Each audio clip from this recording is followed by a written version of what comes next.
Kailangan naman. Yan po, meron akong repair. Techno spark. Tanggal yung charging pin. So check natin kung ano magagawa natin dito. Tapos tanggalin ko itong cover. Ano lang gamitin kong tanggal nitong cover.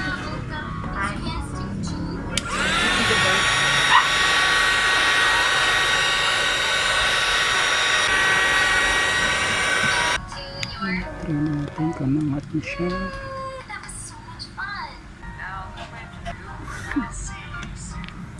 Ano ba tatanggalin?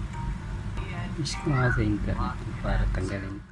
So yun, mali pala ako ng ginagawa. Kaya mahalaga talaga alam mo yung pagbukas. Kaya yung mga technician kapag may pinayos kayo tapos sabing sobrang dali lang ginagawa, hindi lang kasi lang yan ang simpleng pagbukas, kailangan aralin. So yung kailangan pagbukas nito, yung tanggaling SIM card, tapos itong bongka. Ito na kasi yung bongka yung tatanggal. Angat ko ito.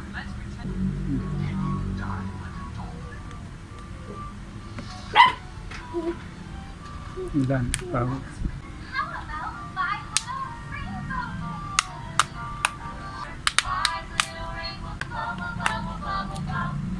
Ngayon yung basta-basta yun, nakadikit pa yun.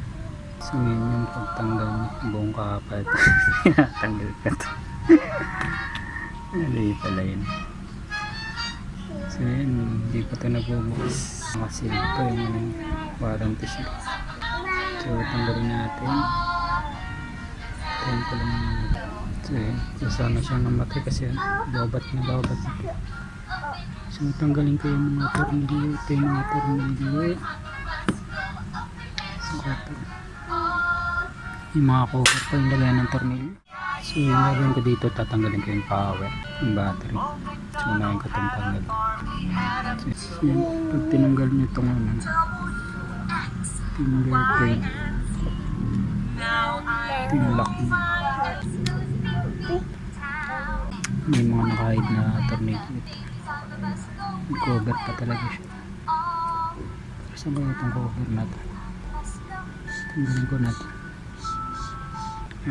Para maiwasan na matanggal siguro yung pinakatakip niya.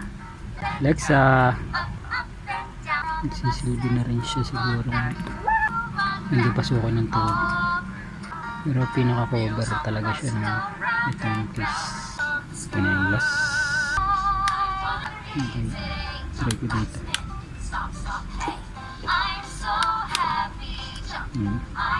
Dito na yung tapos tanggalin ko yung power para safe tayo.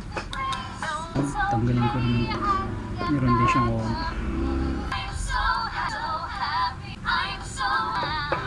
Ito na yung last. Meron pang warranty seal.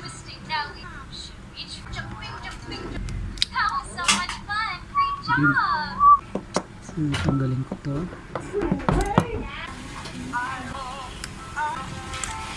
Saan kayo kahirapan. So yun yung nangyari. Tingnan natin kung magagawa pa ito ng paraan. Kailangan naman. Kaya pa naman ito gawa ng paraan. Kasi wala ng tibay. Isang magiging tibay. Hirap yung micro solder. Wala pa naman ako yung microscope na maganda. Buong microscope dito. Tingnan natin kung maganda paggawa ng paraan o bilhin lang ng bago.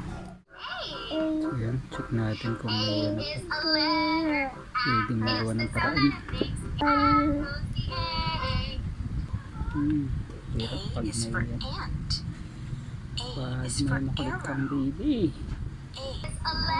So yun, mukhang kaya pa naman siya gawa ng paraan. Yung mga putol mukhang kaya pa gawa. Hindi naman naputol yung mga kaso medyo mawawala ng tibay. Tapos bakit kaya ganito yung disenyo? Sa paalang umasa yung persa. Hindi nakadikit dito. Dapat dito siya nakadikit dito sa metal na to. Dapat dun siya nakadikit. Kasi yun yung nakainang dito. Yung nangyari, dito lang siya nagpe-persa sa mga paa. Kaya tuloy na ano siya. Nabali. So subukan natin. Inang natin. So yan. Mukhang kailangan ko na rin pabilin yung may-ari nito. Ayun, sira na yung ano niya. Ito, sira na. Nasunog yun. Ayun, wala na yung ano. Connection dun. Pabilin ko na may-ari nito. Itong bird. Palitan na natin itong bird. So order ko muna.